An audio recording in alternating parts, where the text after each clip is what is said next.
And it's time now for France 24 Focus. Today we head to India. Some 10 million women are exploited, working as maids or nannies for a handful of cash. Many work endless hours, 6 days a week, with no minimum wage. Some have even been beaten to death. They're known as the invisible workforce. Vikram Singh and Mandakini Gehlot report. 7 a.m. in New Delhi, and like 10 million domestic workers across India, Helen Soren is starting her day. For over 9 years, the 26-year-old has been cooking and cleaning in the houses of middle-class families across Delhi. I was initially brought here to study, but that didn't work out, so then I had no choice but to stay on and work. Soren works 6 days a week and is paid around 80 euros a month. A typical salary for domestic workers in a country where cheap labour abounds. There's no one else working in my family, so I need to send them money. Back home we have food, but money is a big problem. Maids like Helen have been an essential but ignored part of India's informal economy. Beaten, burned, humiliated and finally killed. However, a number of recent high-profile cases involving their exploitation and death have led to a growing debate on how the country treats its domestic workers. Stories of abuse are common in workers' settlements like this one. Seema Nair was rescued from police custody by an NGO after a dispute with her employers.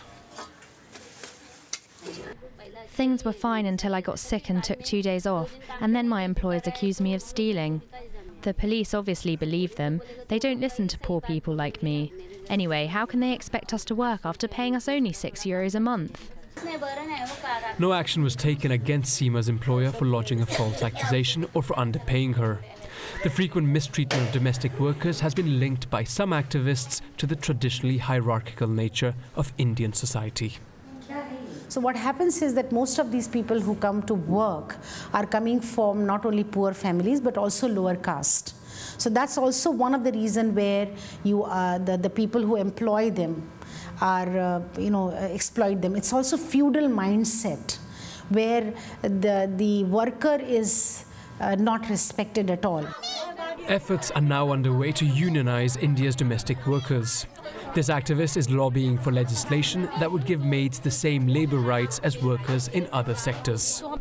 We're here to discuss your problems, if you're getting days off or being underpaid.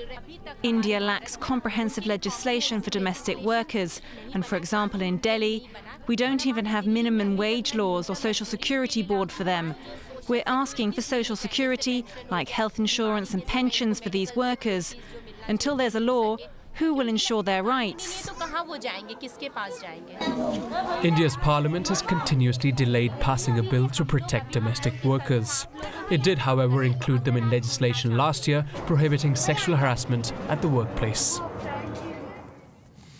All right, we'll take a short break. Do stay tuned to France 24. We'll be back in a few minutes with a new roundup of world news with all the angles on what's happening in Ukraine. Ukrainian ousted President Viktor Yanukovych says he is still the head of state in Ukraine.